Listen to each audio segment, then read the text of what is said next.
سنا ہوں میں شب ہجرت کی، بس یہی سوچ کے ہم لا نہیں کر پاتے تھے، سارے کفار اشاروں میں یہی کہتے تھے، ہے نبی سوئے ہوئے، ہے نبی سوئے ہوئے جاگا ہوا ہوگا علی، تاریخ سنا ہوں میں شب ہجرت کی۔ آپ میرے بستر پہ پہنچ، آپ میرے بستر پہ سو جائیے، میری جان کو خطرہ، میں جا رہا ہوں، آپ میرے بستر پہ سو جائیے۔ تو سارے شیعہ سنی مورخین نے بس ایک جملہ لکھا کہ جناب امیر المؤمنین علی بن ابی طالب نے کہا یا رسول اللہ، کیا میرے آپ کے بستر پہ سونے سے آپ کی جان بچ جائے گی؟ اب سمجھ میں آیا رسول خدا نے کسی اور سے کیوں نہیں کہا کہ میرے بستر پہ سو جاؤ، میری جان کو خطرہ ہے، میرے بستر پہ سو جاؤ۔ پیغمبر جانتے کسے سلا کے جاؤں گا نیند ہی نہیں آئے گی، جان کو خطرہ ہے۔ اب جناب امیر نے یہ نہیں کہا میرا کیا بنے گا یا رسول اللہ، یہ نہیں کہا کہ میرا کیا بنے گا، بس ایک سوال کیا۔ سب شیعہ سنی علماء نے یہی لکھا یا رسول اللہ میرے آپ کے بستر پہ سونے سے آپ کی جان بچ جائے گی؟ کہا یا علی میری جان بچ جائے گی۔ تو علماء اہل سنت و شیعہ سب کہتے ہیں تاریخ اسلام میں پہلا سجدہ شکر شب ہجرت بیت رسالت میں علی ابن ابی طالب بجا لائے، فوراً سجدے میں گرے، کا پروردگارہ تیرا شکر ہے تو نے مجھے اس لائق بنایا، میں تیرے رسول کی جان بچا رہا۔ تو جناب امین نے کہا یا رسول اللہ کیا میرے آپ کے بستر پہ سونے سے آپ کی جان بچ جائے گی؟ پیغمبر نے فرمایا ہاں یا علی آپ میرے بستر پہ سو جائیں گے تو میری جان بچ جائے گی۔ جناب امیر سجدہ شکر بجا لاتے ہیں اور فوراً جس طرح پیغمبر ابا پورے بدن کو ڈھانپ کے سوتے تھے، سر سے لے کے پاؤں تک بدن ڈھانپ کے سوتے تھے، سارے کے سارے مورخین نے لکھا پیغمبر پورا بدن ڈھانپ کے سوتے تھے، کروٹ کبھی نہیں لیتے تھے، بالکل سیدھے لیٹتے تھے، پورا بدن ڈھانپ کے، سر سے لے کے پاؤں تک کالے رنگ کی ابا لیتے تھے، کالے رنگ کی ابا لیتے، پورا بدن ڈھانپ لیتے۔ اب نہ کہنا شیعو تم کالا لباس پہنتے ہو، کالا لباس بدعت نہیں سنت ہے۔ پہنچتے رہیں گے جانے جانے۔ تو پیغمبر نے یہ لکھا کہ پورا بدن ڈھانپ کے سوتے تھے، سر سے لے کے پاؤں تک پورا بدن ڈھانپ کے سوتے، اور پھر بھی جب بھی کوئی گزرتا تو صرف دیکھ کے اشارہ کر کے کہہ دیتا تھا، جب سب کے سب صحابہ موجود ہوتے نا تو سب دیکھ کے کہتے یہ رسول خدا سو رہا ہے۔ میں نے اسے اشارہ کیا تھا، سب دیکھ کے کہتے یہ رسول خدا سو رہا ہے۔ کہا کیسے پتا؟ کہ ان کے بدن سے نور چھن چھن کے نکلتا، نہیں پہنچا سکا، ان کے بدن سے نور چھن چھن کے نکلتا۔ یہ ابا کالے رنگ کی اوڑھے ہوئے ہوتے ہیں لیکن پھر بھی ابا سے نور نکل نکل کے بتاتا ہے کہ محمد سو رہے ہیں۔ تو پیغمبر کو ایک اور وجہ تھی کہ علی ہی کو اپنے بستر پہ سلانا تھا، باقی سارے تاریخ تھے، بس علی ہی محمد کے نور کے دو۔ حدیث ہے نا آپ کے ذہنوں میں، انا مع علی من نور واحد، میں اور علی ایک ہی نور کے دو ٹکڑے ہیں۔ تو پیغمبر نے کہا یا علی آپ میرے بستر پہ سو جائیے، بس میں یہاں پہ اشارہ کروں گا، مجھے اعجاز کو پیش کرنا۔ پیغمبر نے ایک مرتبہ اپنے گھر سے قدم باہر رکھا، 40 محافظ بیٹھے تھے ابو سفیان کے بھیجے ہوئے، ہاتھوں میں نیزے کہ ہم نے قتل کرنا، رسول خدا کے قتل کے لیے آئے ہوئے تھے۔ پیغمبر نکلے اپنے گھر سے باہر اور سورہ یاسین کی آیات تلاوت کر رہے تھے، وَجَعَلْنَا مِن بَيْنِهِمْ سَدًّا وَمِنْ خَلْفِهِمْ سَدًّا فَأَغْشَيْنَاهُمْ فَهُمْ لَا يُبْصِرُونَ، ہم نے ان کے سامنے بھی ایک پل بنا دیا، ان کی پشت پہ بھی پل بنا دیا ہے، پتہ نہیں لوگ ہیں یا نہیں۔ وَجَعَلْنَا مِن بَيْنِهِمْ سَدًّا فَأَغْشَيْنَاهُمْ فَهُمْ لَا يُبْصِرُونَ، اور ہم نے ان کی آنکھوں کو اندھا کر دیا، انہیں کچھ نظر نہیں آتا۔ پیغمبر سے کہا بس یہ آیت پڑھیں، خاک اڑا دیجئے اور آپ گزر جائیں گے۔ عزیزان گرامی، تمام کے تمام علماء کہتے ہیں جب بھی آپ کسی مشکل میں ہو اس آیت کی تلاوت کیجئے، قرآن زندہ معجزہ ہے، اس زمانے میں بھی اس زمانے میں بھی آج بھی کام آئے گی۔ تو آیت نمبر 9 ہے سورہ یاسین کی، قرآن کا زندہ معجزہ۔ عزیزان گرامی، پیغمبر شب ہجرت گزر گئے، جناب امیر پیغمبر کے بستر پہ سو رہے ہیں۔ واقعے کو مکمل کر دوں، پیغمبر ایک مرتبہ نکلے، راستے کے اندر آپ کو معلوم ہے کہ کیا کچھ ہوا۔ یہاں جناب امیر بستر رسالت پہ سو رہے ہیں۔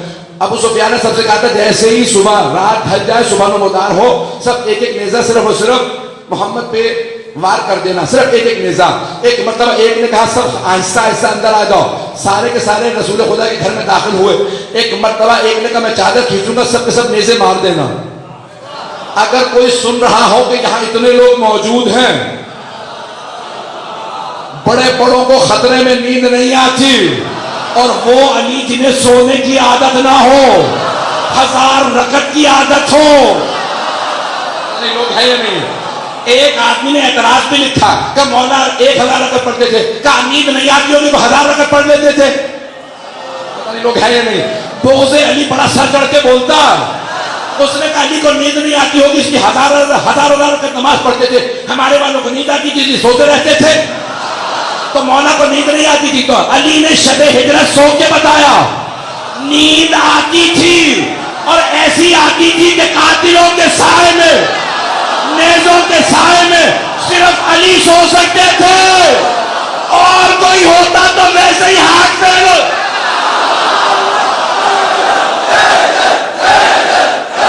ذرا تو نہیں گزر رہا کسی کو؟ مجمع ہے میرے ساتھ؟ سارے کے سارے افراد ہیں؟ جناب امیر پوری رات سوتے رہے، بڑے سکون سے سوتے رہے، جیسے 1000 رکعت کی عادت ہو۔ وہ سب کی چیمی گوئیاں سن رہے ہیں، باتیں کر رہے ہیں لوگ، ہاتھوں میں نیزیں، ایک نے چادر کھینچی، کہا کہ نیزے چلا دو، جیسے نیزے چلنے لگے ایک نے کہا رک جاؤ، یہ محمد نہیں علی ہیں، نہیں پہنچا سکا۔ عزیزان گرامی، وہ دیکھنے والے شیعہ نہیں تھے، رافضی نہیں تھے، ابو سفیان کے بھیجے ہوئے تھے، پوری رات دیکھتے رہے اور بار بار کہتے رہے ابھی محمد سو رہے ہیں، ابھی محمد سو رہے ہیں۔ بھائی انہیں 19-20 کا فرق پتہ نہیں چلا، یہ نہیں کہا اس کا نور زیادہ تھا اس کا نور کم ہے، اس کا قد بڑا تھا اس کا چھوٹا ہے۔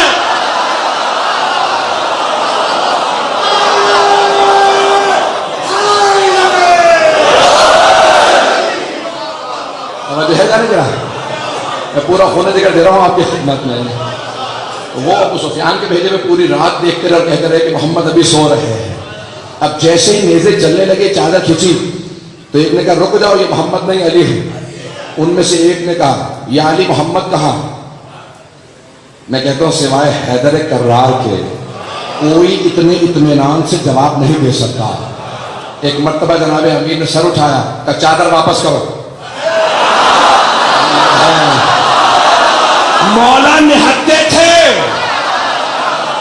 پتہ نہیں پہنچا پا رہے ہیں، مولا نہتے تھے، نہ تلوار پاس ہے نہ نیزہ پاس ہے۔ ایک مرتبہ کا چادر واپس کرو، ان میں بھی ہمت نہیں تھی۔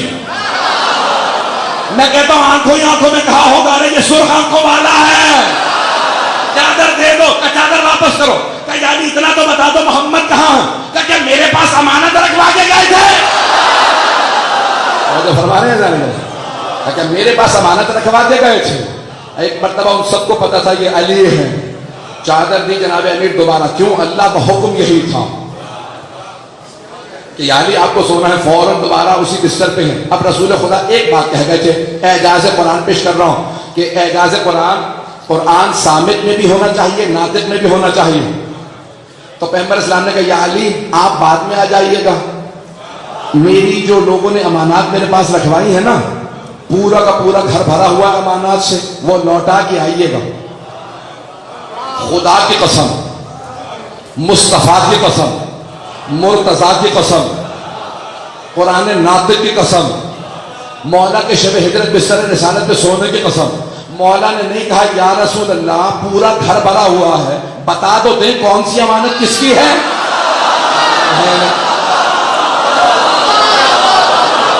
پہنچ رہے یا نہیں پہنچ رہے؟ یہ نہیں کہا کہ مجھے بتا دو دیں کون سی امانت کس کی ہے، کہا یا رسول اللہ جو امانات آپ نے لی تھی وہ امانات لوٹا دوں گا۔ اب شیعہ سننے کتابوں میں ایک حدیث ہے وَلَا يُؤَدِّي أَنِّي إِلَّا عَلِي، میری لی ہوئی امانات کوئی ادا نہیں کر سکتا سوائے علی کے، لِأَنَّ يَدِي وَيَدُ عَلِيٍّ فِي الْقَضَاءِ سِوَا، کیونکہ میرا اور علی کا ہاتھ قضاوت میں ایک سا ہے۔ توجہ، جو امانت دے رہے تھے پیغمبر کے ہاتھ میں، پیغمبر کہہ رہے تھے لوٹائیے گا یا علی آپ، امانت دی پیغمبر کے ہاتھ میں، مولا نے کہا لوٹاؤں گا میں۔ عزیزان گرامی سارے مورخین نے جملہ لکھا کہ جیسے صبح نمودار ہوئی سارے مکے والے آنے لگے، کہا سنا محمد ہجرت کر گئے؟ مولا نے کہا کہ ہماری امانتوں کا کیا ہوا؟ کہ گھر بھرا ہے۔ کہ آپ تم ایک قطار میں کھڑے ہو جاؤ میں امانتیں لوٹاؤں گا. مولا چہرہ دیکھ کے امانت لوٹا دیتے. کسی مشرک و کافر نے کہا یہ میری امانت نہیں ہے. بھائی مولا چہرہ دیکھ کے جانتے ہیں. ارے جو چہرہ دیکھ کے امانت لوٹانا جانتا ہو کیا وہ چہرہ دیکھ کے شفاعت